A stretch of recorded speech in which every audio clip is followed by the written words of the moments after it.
Hai kalian semua, gimana kabarnya? Semoga kalian sehat selalu ya. Kembali lagi bersama saya di pembahasan film Perbaku Hantaman. Kali ini, saya akan membahas film Cross Zero 2. Ini adalah lanjutan film series Cross Zero yang pertama. Jadi tidak update. Rasanya, jika tidak menonton dulu yang pertamanya kan, link video sudah saya simpan di deskripsi atau di kolom komen. Ya sudah, tidak usah berlama-lama lagi di awal, karena saya juga ada jadwal. Mau pi bareng Tony Stark bersama Avenger. Mari kita mulai. Di warung kehidupan. Diawali dengan Genjer yang sedang duduk di tepi kolam. Bari udut Marlong. Tentunya, terlihat di depannya ada makhluk dengan entitas terkuat. Di sujuran siapa lagi kalau bukan Rendaman. Si Genjer ini terus-terusan bertarung dengan Rendaman. Karena menurutnya, bila dia bisa mengalahkan Rendaman, dia pasti bisa menguasai sekolahan. Namun pada kenyataannya si Genjo ini cuma dianggap sepele. Seperti nasi yang menempel di bibir. Sekian pun, lalu berpindah ke penjara remaja. Terlihat ada seseorang yang baru, bebas di sana. Dia adalah Kawaisi. Dia dulunya adalah murid sujuran. Kakak tingkatnya si Sri Sunda. Alasan dia masuk penjara, karena dulu 2 tahun yang lalu, dia pernah mokadin. Pentolan dari sekolah Hosen menusuknya menggunakan pisau. Sungguh tidak sejati sekali. Si Kawaisi ini sekarang sedang mengunjungi makam orang yang dia bunuh. Tapi saat dia sedang berdoa, dia digembrong oleh sekumpulan anak pelontos. Mereka dari Hosen, yang ingin menuntut balas atas kematian bosnya dulu. Karena sekarang adik orang yang telah dia bunuh jadi bosnya di sana. Akibat kalah jumlah. Dan doa yang dia doakan juga doa makan. Dia pun lari seredan edanya.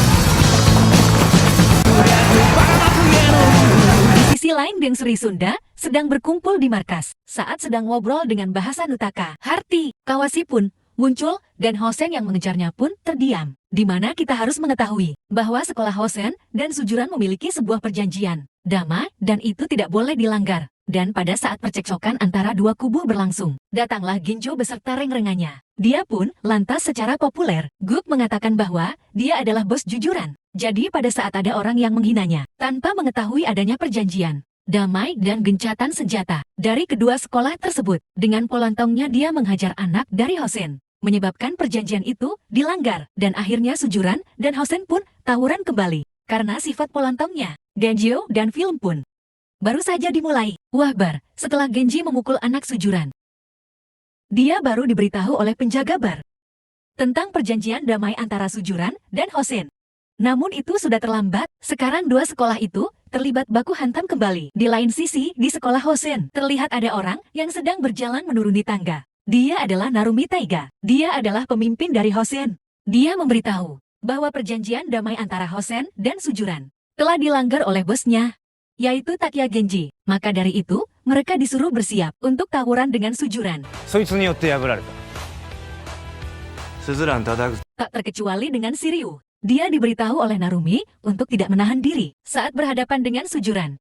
Dan jangan remehkan dia. Walaupun dia begang dan rambutnya sering perawatan ke salon. Bu Haji Ijah, dia adalah psikopat yang suka meremukkan tengkurap orang lain. Tiba-tiba datanglah seseorang yang dengan sekonyong penyongnya menantang Narumi. Akibatnya dia dihajar dan dijadikan tempe mendoan oleh anak buahnya. Lalu, dia memberitahu bahwa dia benci sujuran dan akan menghancurkannya. Dia adalah Washio Gota, murid pindahan dari Sma Sujuran. Dia dikucilkan di sana karena dia pengecut. Akhirnya, dia pindah ke Hosen. Latar pun berlanjut ke markas Seri Jawa. Di sana terlihat Genji yang sedang memenuhi panggilannya dari Tokyo. Tokyo memberitahu bahwa kalau Seri Jawa Army tidak membantu GPS saat melawan Hosen nanti, sujuran akan kalah. Genji dengan sombongnya berkata bahwa GPS saja sudah cukup, sambil pergi meninggalkan mereka berdua. Tokyo pun membalas perkataannya tersebut dengan jangan remehkan Hosen. Mereka itu kuat pungkasnya. Di sisi Hosen mereka nampaknya sedang berlatih untuk persiapan menghadapi sujuran. Dan Narumi akhirnya pun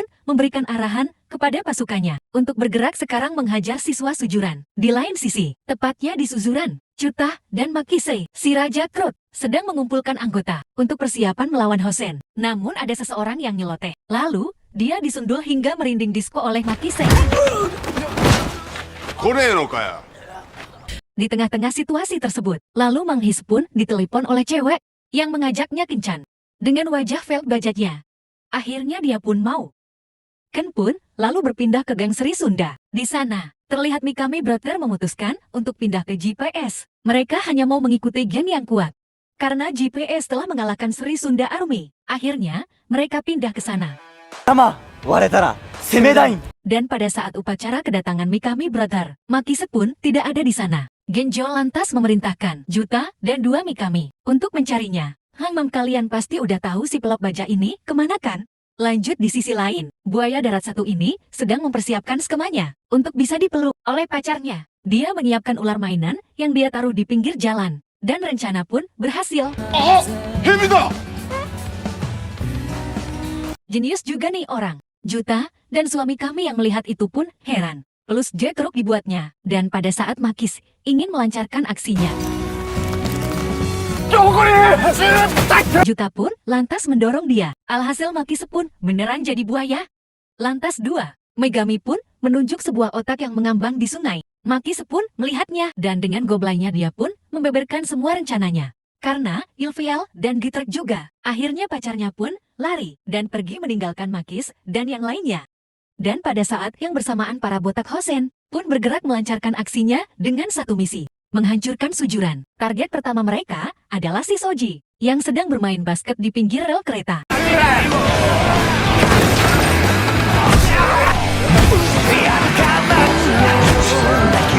Ryo pun lantas menegulkan kepala si Soji ke lututnya, hingga tak berdaya dan harus dilarikan ke rumah sakit. Target kedua mereka adalah Tokaji, yang baru beres shopping di mall. Mereka lantas menghajarnya tanpa pamrih. Dan target mereka selanjutnya adalah 2 Mikami, Brother Juta dan Makise. Saat sedang sendirian ngejek Makise, mereka lalu dihadang oleh anak Hosen, yang dipimpin oleh Wasio. Pertempuran pun akhirnya tidak dapat terhindarkan.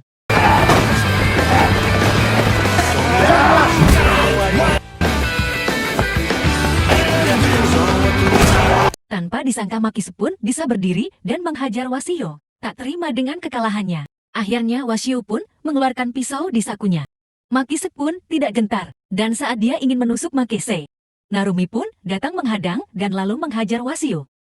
Narumi juga bilang kepada Mang Hese bahwa dia ingin bertemu dan berduel 1 lawan 1 dengan Genji, orang yang telah mengalahkan Sri Sunda. Mang His pun tidak menghiraukan kata-kata tersebut dan langsung berlari ke arah Narumi, dan akhirnya dia pun kot juga.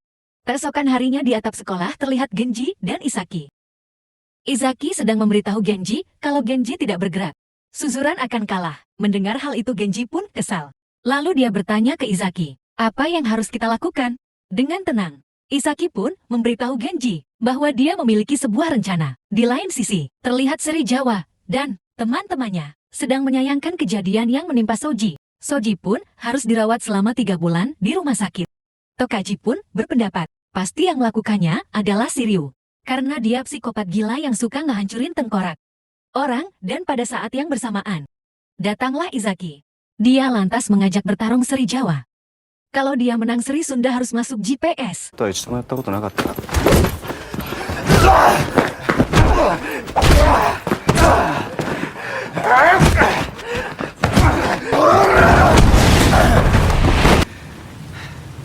Jangan lupa saksikan part 2-nya lebih seru.